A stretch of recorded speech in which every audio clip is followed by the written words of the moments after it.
తిరుపతి కొండ పైన కళ్యాణ మండపంలో ₹1 కూడా ఫ్రీగా పెళ్లి చేసుకోవచ్చమాట. ఫ్రీగా వేసుకున్నారా? ఫ్రీగా వేసుకున్నారు. ఓం నమో వెంకటేశాయ. ఆల్ ద బెస్ట్ అన్న. అవును, మీరు ఇన్న నిజమే అండి. ₹1 లేకుండా తిరుపతి కొండ పైన కళ్యాణ మండపంలో పెళ్లి చేసుకోవచ్చు అనమాట. ఫ్రీగా పెళ్లి చేసుకోవచ్చు. మీరు ఏ రోజైతే పెళ్లి చేసుకోవాలనుకుంటారో 3 రోజుల ముందు ఆన్లైన్ అప్లై చేసుకోవచ్చు. మాక్సిమం 90 డేస్ ముందు కూడా అప్లై చేసుకోవచ్చు. వెబ్సైట్ డీటెయిల్ డిస్ప్లే ఇస్తున్నా. ఇక్కడ మీరు పెళ్లి చేసుకుంటే మండపము, పురోహితుడు, మేళం అన్ని ఫ్రీ అండి. పూజ సామాన్ ఒకటి మీరు తెచ్చుకోవాలి. పూజ సామాన్ ఏం తెచ్చుకోవాలని డిస్ప్లే ఇస్తున్నా. రూల్స్ వచ్చేసి పెళ్లి కొడుకు పెళ్లి కూతురు ఆధార్ కార్డులు, పెళ్లి కొడుకు అమ్మ నాన్న ఆధార్ కార్డులు, పెళ్లి కూతురు అమ్మ నాన్న ఆధార్ కార్డులు, మొత్తం ఆధార్ కార్డు పట్టుకోవాలి. ప్లస్ పెళ్లి కొడుకు పెళ్లి కూతురు బర్త్ సర్టిఫికేట్, SSC సర్టిఫికేట్ పట్టుకోవాలి.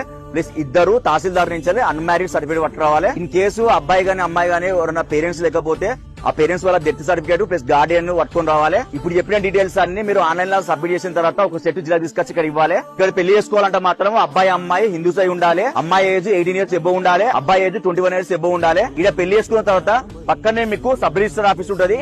అక్కడ పైసలు కట్టి మీరు మ్యారేజ్ సర్టిఫికేట్ తీసుకోవచ్చు. పెళ్లి అయిపోయిన తర్వాత మ్యారేజ్ కపుల్ కి వాళ్ళ అమ్మ నాన్నకి మొత్తం 6 మందికి ₹300 దర్శనం ఫ్రీ అనమాట. 6 లడ్డులు కూడా ఫ్రీ. తిరుమల కొండ పైన పెళ్లి చేసుకోవాలంటే అదృష్టం ఉండాలండి నిజంగా. ప్లస్ టీడీ వాళ్ళు కూడా చాలా అంటే చాలా గ్రేట్ అండి. ఎందుకంటే ఇక్కడ రోజు కొన్ని వేల పెళ్లి అయితే ఫ్రీగా ₹1 కూడా ఫ్రీగా పెళ్లి చేసుకోవచ్చు.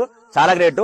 అడ్రస్ వచ్చేసి శ్రీవారి సేవ సదన్ 1, 2 బిల్డింగ్స్ ఉంటాయి కదా, దాని బ్యాక్ సైడ్ ఉంటది. ఎవరైనా చెప్తారు కళ్యాణ మండపం అంటే. చాలా మందికి తిరుపతి కొండ పైన పెళ్లి చేసుకోవాలి ఉంటది. ఫ్రీ అని కూడా వాళ్ళకి తెలియదు. సో కొద్దిగా ఇన్ఫర్మేషన్ వాళ్ళకి షేర్ చేయండి, ఎంతో ఉపయోగపడుతుంది. ఓం నమో వెంకటేశాయ.